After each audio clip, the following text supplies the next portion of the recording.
Good day, everyone. My name is Manga Liat, coming from Pretoria. So today I'm going to present my project under the module of mine design. So here it is my teammate. The first one is Manda Diale, and then the second one is Kilaibo Hale. The third one is Tsipiso, the fourth Mpho, and the fifth Kila. So those one are my group mate. So this project, this report is evaluated as a platinum group metals PGM mining project within the Bushveld complex, focusing on the deposit quantity and quality, as well as silence features that could influence the mining operation. So the deposit is characterized by an average grade of 5 grams per ton. A mining area, it covers 10 kilometers by 15 kilometers, and expected annual production of 2.5 million tons.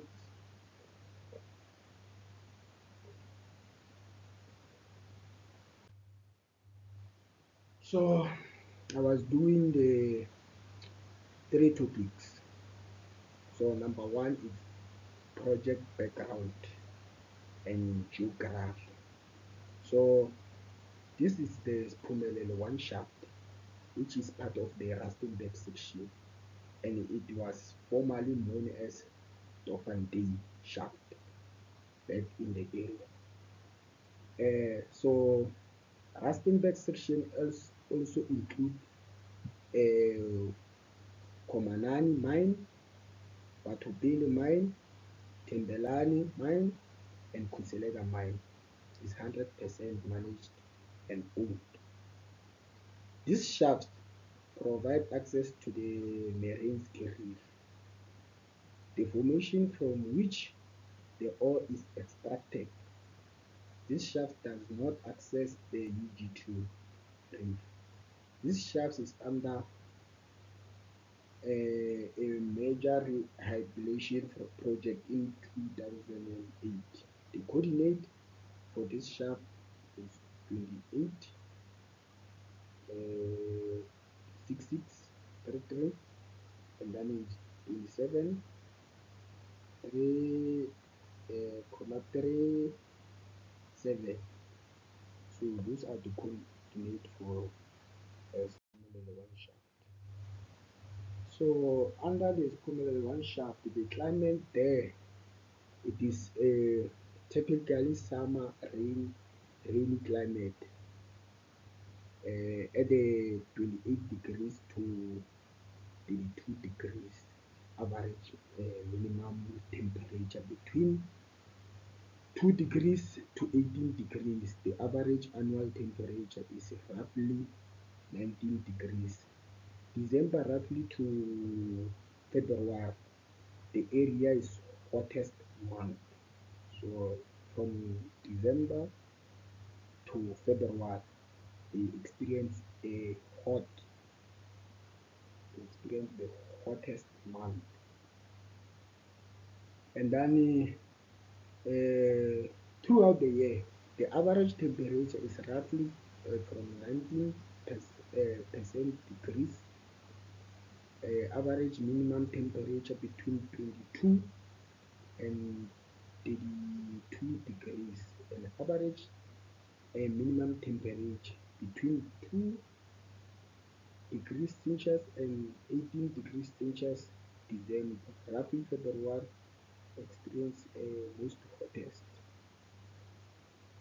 So between June to July, they experience the coldness. So it is hot from December to February, and then it is cold from June to July. So under the surface and mining rights ownership and relevant community issues. So Siphumelele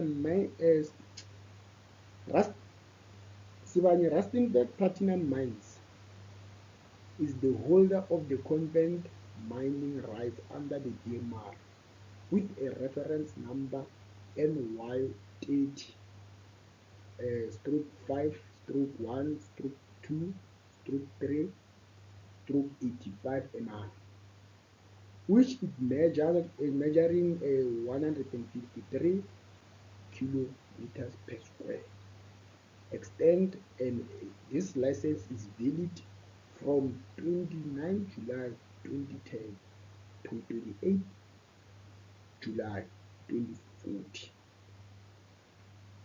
So under the surface rights, Siphumelele shaft entered in a surface use and cooperation agreement with the leaders of the following communities. Number one is Tekwani, Bokamoso, Potsaneng, and Mofidikwe. So those communities were they were initially concluded when Siphumelele 1 shaft was conducting prospecting activities on the relevant land, with the transaction from the prospecting activity to mine activity taking place at Siphumelele. So there were agreement between those communities, Tekwani, Bokamoso, and Potsaneng and Mofidikwe.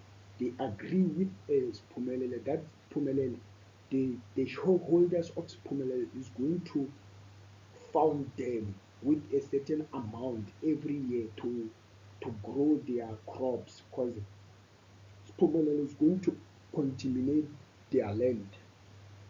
So agriculture is going to be poor there. So this is a map for covering the area that Siphumelele had the right. So, uh, so under the topic number 2 is geological setting and depositing and mineralization, exploration and sampling and data. So under exploration in 1925, exploration at the eastern limb of the Bushveld Igneous Complex started. The potential for minerals in the Sibanye mine has been investigated. At first, this took the shape of a haphazard exploration operation, likely trenching and tiny open excavation. Most of the mineral resource estimation is based on the diamond drilling exploration program. To understanding the East Earth geological and developing geological model, trenching was done. Drilling for metallurgical sampling purposes was also done. However, this modeling did not use the relevant easy result in 1929. The first vertical shaft at Rustenburg section was sink to become a Rustenburg platinum mine in 1935. The waterfall vertical shaft was constructed, while the central deep shaft and the Siphumelele shaft were constructed in 1951 and 1953. So this is a geological setting for sampling there at Siphumelele.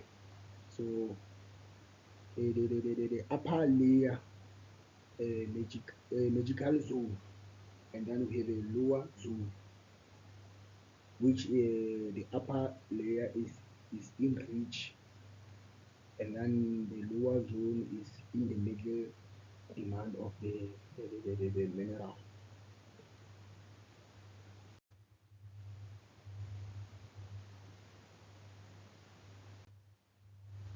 So for sampling, the method they used for sampling, uh, it was a diamond drill core method and detailed geological logging and GPS system and geo- geo- geological analysis and sampling method and MTS command density determination.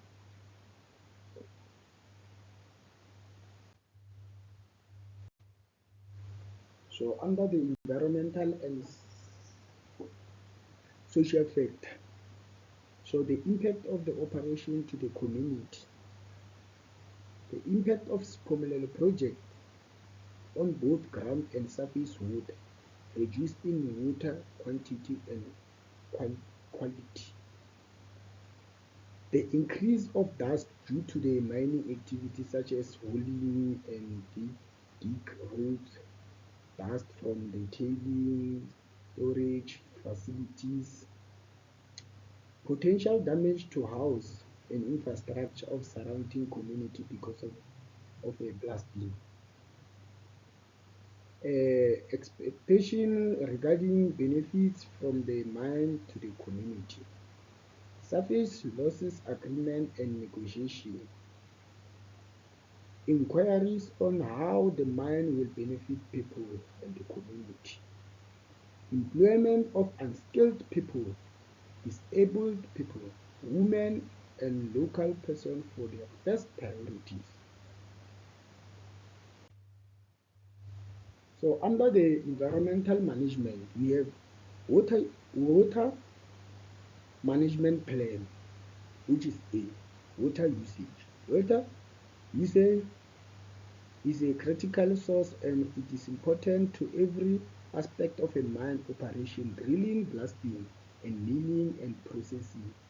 The cooling of equipment for hydraulic tailing remining. And then we have a community water supply. Even the surrounding of the community, they also depend on the water from the Siphumelele shaft. So under the water management is an important aspect to the environmental and planning process from the first early stage facilities to post mining and closure. And then we have air quantity management. Monitoring regarding air quantity management. They monitor and measure usage and emission from direct fuel source such as diesel as well as indirect emission associated with purchased electrical and material from greenhouse gases. So under the dust separation, so at Siphumelele, they sink a huge shaft. The huge shaft, which is not convenient for people, is not convenient for people, is for extracting those fumes underground to surface, blasted fumes, dust, gases. And then there is another shaft which is for fresh air to down, uh, which is auto compression, which is pushing the fresh air to all the working places. So they monitor that they manage that quantity of air to every working place. So under the environmental and health impact, we have air pollution. So dust we inhale in a mine surface or underground. It can cause silicosis, asthma, and maybe TB, can cause many diseases. So underground fumes. After blast, we're experiencing underground fumes. Those fumes, they're gonna cause blisters through to your lungs. And those blisters, they can cause inflammation. After a certain period, if the patient is not treated, those blisters, they're gonna burst and cause a drowning. So if the person or the patient is not treated or is not treated faster in a way that maybe we send it to hospital and get a treatment, those blisters will gonna burst, and after blasting, the person is going to be drowning, is going to die slowly. And then under the water pollution, the acid mine, the one on the processing plant, because they are using a lot of water. When that water, they release that water is going to contaminate the soil. And when it's going to contaminate the soil, when the rain start to rain and then erode that soil to maybe to a certain river or a certain direction to a certain community, that soil is going to contaminate the river, is going to contaminate other soil, and those soil, the growing crops is going to be less because of the soil is no longer fertile because of the water pollution from the processing plant. And even people, they can drink that water and become affected. And that under the noise pollution, drilling is causing a lot of noise. Big trucks, when they are traveling, going up and down, they are causing a lot of noise. So people that are going to experience a, a hearing damage or hearing loss, people that are going to experience sleepiness night, they are not gonna sleep well, disturbance during night because of that sound inside their hearing, hearing drums is going to destroy them.